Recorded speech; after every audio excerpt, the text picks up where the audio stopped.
বড়াইগ্রামে বাস কাউন্টারে যাত্রীকে ওঠানোকে কেন্দ্র করে বিএনপির দুই গ্রুপের মধ্যে সংঘর্ষের ঘটনা ঘটেছে। এতে অন্তত 7 জন আহত হয়েছেন। বুধবার দুপুরে বনপাড়া বাইপাস এলাকায় এই ঘটনা ঘটে।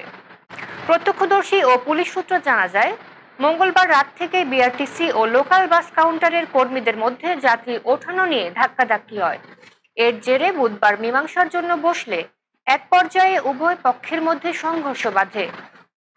সংঘর্ষে বনপাড়া পৌর বিএনপি, যুবদল ও কৃষক দলের কয়েকজন নেতাকর্মী সহ অন্তত 7 জন আহত হন। গুরুতর আহত হোসেন ফকির ও আসলাম হোসেনকে রাজশাহী মেডিকেল কলেজ হাসপাতালে ভর্তি করা হয়েছে। আরও 2 জন চিকিৎসাধীন রয়েছেন বড়াইগ্রাম স্বাস্থ্য কমপ্লেক্সে। এ সময় 4টি মোটরসাইকেল ভাঙচুরের ঘটনাও ঘটে। পরে এলাকায় অতিরিক্ত পুলিশ মোতায়েন করা হলে পরিস্থিতি নিয়ন্ত্রণে আসে। বড়াইগ্রাম থানার ওসি শফিকুল ইসলাম এই ঘটনার সত্যতা নিশ্চিত করেছেন। তিনি জানান, বর্তমানে পরিস্থিতি শান্ত রয়েছে। তবে এই ঘটনায় এখনো পর্যন্ত কোনো পক্ষই থানায় কোনো লিখিত অভিযোগ দেয়নি।